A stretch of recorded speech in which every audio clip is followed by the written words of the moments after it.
Assalamualaikum anak-anak Umi. Alhamdulillah ketemu lagi ya dalam pembelajaran hari kedua yang dilakukan secara daring. Tema kita masih sama, yaitu tentang air, api, dan udara. Kemarin kita sudah membahas mengenai air. Sekarang kita akan membahas mengenai api. Sebelum pembelajaran kita mulai, yuk kita sama-sama membaca doa terlebih dahulu ya.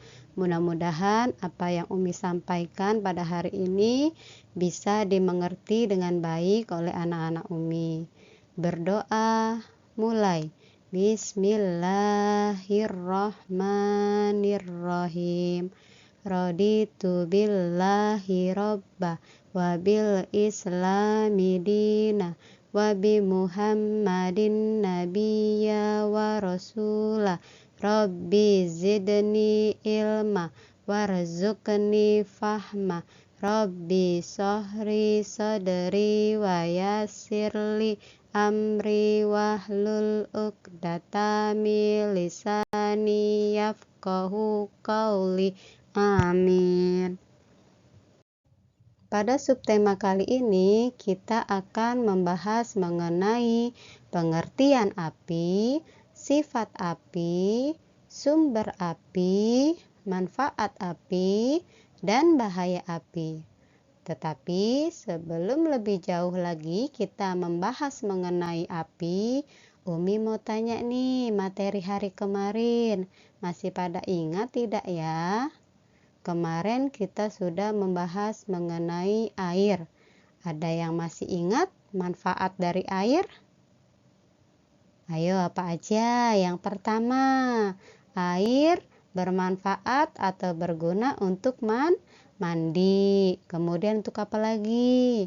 Untuk minum, untuk gosok gigi, untuk cuci baju, cuci motor, cuci mobil ya. Terus apa lagi? Untuk memasak. Kemudian apa lagi? Untuk menyiram tanaman.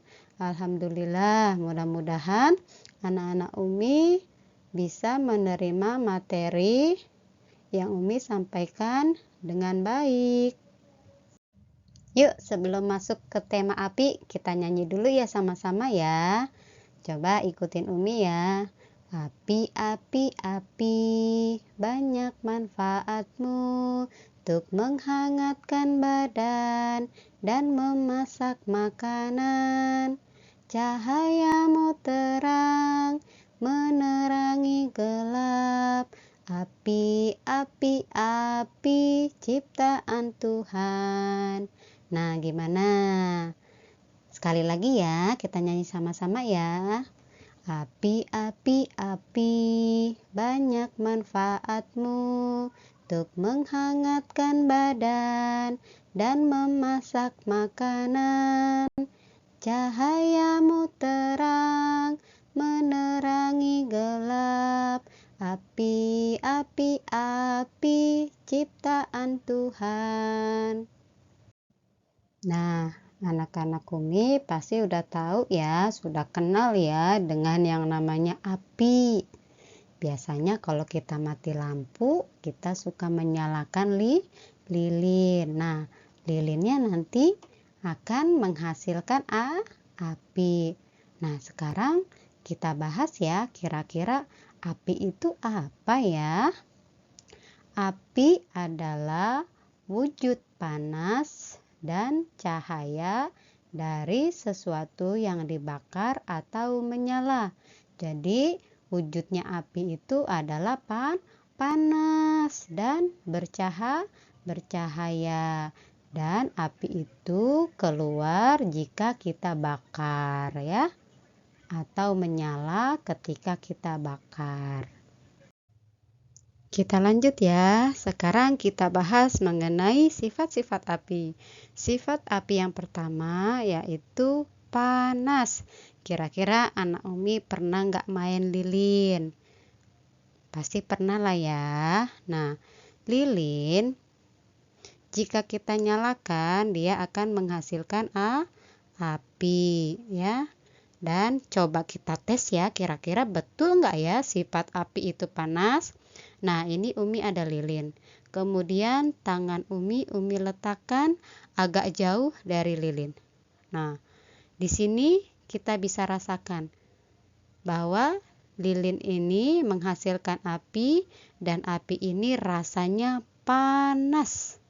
Ingat ya, kalau anak-anak Umi main lilin di rumah, harus hati-hati dan harus dalam pengawasan orang tua biar nanti tidak terjadi hal-hal yang tidak diinginkan.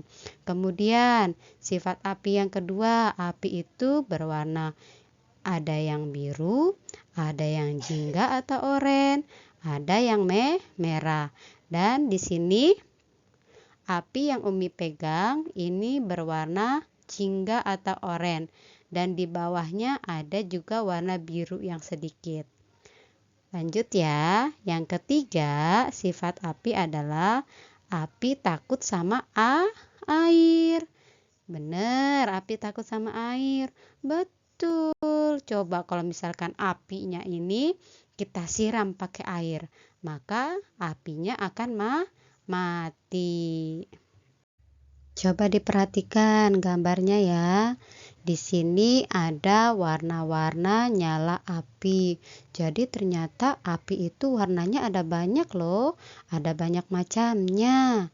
Nah, coba kita baca sama-sama ya.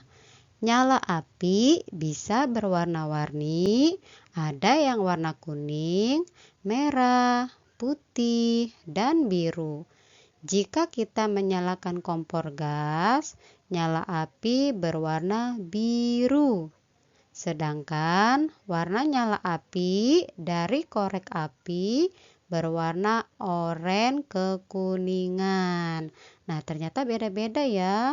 Nah, ada yang warna apinya kuning, biru, merah, putih. Jadi itu tergantung dari besarnya api. Jadi kalau misalkan apinya kecil itu bisa berwarna biru. Apinya sedang bisa berwarna kuning. Kalau apinya besar itu bisa berwarna merah. Nah, sekarang kita akan bahas mengenai sumber-sumber api. Kira-kira sumber api itu dari mana aja ya? Nah, sumber api itu ada yang alami dan ada yang buatan. Kalau sumber api yang alami itu memang sudah dari ciptaan Allah. Nah, apa aja sumber api yang alami atau sumber api ciptaan Allah? Yang pertama adalah matahari.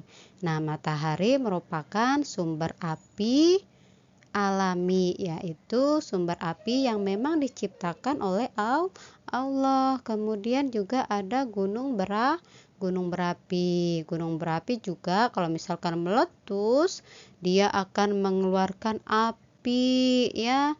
Serta ada yang namanya lava dan debu vulkanik ya, dan itu rasanya panas ya. Jadi gunung berapi itu merupakan sumber api yang alami yang memang ciptaan Allah. Kemudian ada sumber api buatan seperti kompor. Kompor itu sumber api buatan ya. Jadi kompor itu kalau tidak ada bahan bakarnya, dia tidak akan menghasilkan api. Kemudian ada korek. Koreknya ada korek kayu, ada juga korek gas ya. Kemudian ada lilin. Setelah itu ada obor. Nah, obor ini merupakan sumber api yang digunakan pada zaman dahulu sewaktu kita belum ada listrik. Jadi waktu itu belum ada listrik, maka orang-orang menggunakan obor untuk penerangan, untuk sumber api. Kemudian ada api unggun ya. Api unggun ini bisa menyala jika memang ada bahan bakarnya, yaitu kayu. Nah, sekarang kita akan bahas mengenai manfaat api. Manfaat api yang pertama yaitu untuk memasak. Jadi kalau misalkan anak-anak Umi, mamanya lagi masak, itu menggunakan api. Apinya berasal dari kompor. Kemudian untuk penerangan, contohnya, misalkan di rumah lagi mati lampu, maka suasana rumah akan menjadi gelap. Setelah itu, anak-anak Umi menyalakan lilin. Maka lilin itu bermanfaat untuk penerangan karena lilinnya menghasilkan api. Yang ketiga, api juga bermanfaat untuk mengusir hewan buas. Contohnya, misalkan anak-anak Umi lagi camping sama keluarga di hutan. Kemudian di dalam tendanya ada kelelawar, ya. Kelelawarnya masuk ke dalam tenda. Nah, bagaimana cara mengusirnya? Kita bisa menggunakan obor, ya, obor yang sudah menyala, kemudian tinggal kita goyang-goyang begini, maka kelelawarnya nanti bisa kabur karena takut sama api. Kemudian yang keempat, api bermanfaat untuk menghangatkan badan. Contohnya, tadi kan anak-anak Umi lagi camping, campingnya di dalam hutan. Nah, cuaca di dalam hutan itu rasanya dingin, ya, suhunya dingin. Nah, maka untuk menghangatkan badan, anak-anak Umi bisa menyalakan api unggun, ya. Yang kelima, manfaat api yang kelima yaitu api bermanfaat untuk sumber energi. Contohnya kereta api, ya. Kereta api itu menggunakan bahan bakar batu bara. Nah, batu bara itu dibakar dan menghasilkan api. Itu salah satu contoh dari manfaat api. Nah, anak-anak Umi, tadi kita sudah bahas mengenai manfaat api. Kalau ada manfaatnya, pasti ada bahayanya. Ada yang tahu bahaya api kira-kira apa ya? Iya, api bisa menyebabkan kebakaran, ya. Baik kebakaran rumah maupun kebakaran hutan.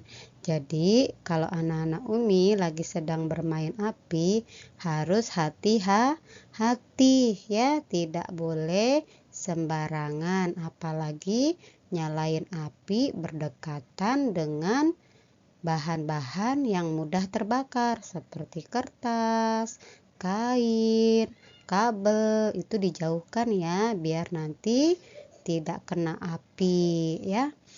Dan kalau saat main api pun harus dalam pengawasan orang tua, harus minta izin sama orang tua. Tidak boleh sendiri diam-diam main api. Itu tidak boleh, ya, karena nanti bisa membahayakan diri sendiri, membahayakan keluarga, dan membahayakan lingkungan sekitar kita. Nah, sekarang kira-kira apa sih yang harus dilakukan jika terjadi kebakaran? Anak-anak Umi masih ingat gak waktu itu kita pernah jalan-jalan ke daerah atau ke tempat pemadam kebakaran? Nah, masih ingat ya? Nah, di sana kita sudah dijelaskan apa aja sih yang harus dilakukan ketika kebakaran terjadi, ya. Kalau misalkan anak Umi melihat kebakaran, kita lihat dulu kebakarannya kecil atau kebakarannya besar. Kalau kebakarannya besar, kita harus menghubungi pemadam kebakaran, ya. Tapi kalau misalkan apinya kecil, itu kita bisa menggunakan handuk basah atau dengan menggunakan apar. Nah, masih ingat nggak ya apar itu bentuknya seperti apa? Nah, ini adalah bentuk dari apar. Nih dia gambarnya. Jadi pemadam ini, gambar kartun pemadam ini sedang memegang apar, sedang menyemprotkan apar. Nah, ini adalah alat untuk pemadam kebakaran yang apinya kecil ya. Tapi kalau misalkan apinya besar, kita harus menelpon pemadam kebakaran. Terus kalau misalkan apinya besar, kita sudah telepon pemadam kebakaran, kita pun harus berlari menyelamatkan diri. Jangan dideketin ya, kita harus lari jauh-jauh dari kebakaran. Nah, kemudian menuju tempat yang aman atau tempat yang jauh dari lokasi kebakaran ya. Jangan dideketin kalau misalkan ada kebakaran gitu nak ya, harus jauh-jauh karena memang nanti bisa berbahaya. Kalau misalkan kebakarannya besar, nanti asapnya itu juga tidak bagus untuk kesehatan ya, jadi nanti bisa sesak napas. Nah, ini dia adalah nomor pemadam kebakaran. Jika misalkan anak Umi melihat kebakaran, bisa menghubungi ke nomor ini ya. Nomornya adalah 086160601113. Nah, ini anak-anak Umi juga bisa dihafal ya, atau mungkin disimpan di HP mamanya biar nanti kalau misalkan sewaktu-waktu anak Umi melihat ada kebakaran, jadi kita bisa menghubungi pemadam kebakaran sesegera mungkin.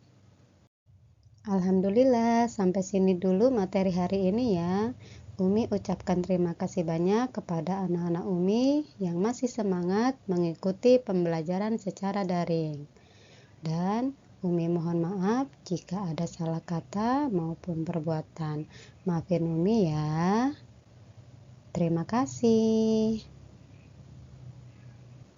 Assalamualaikum warahmatullahi wabarakatuh.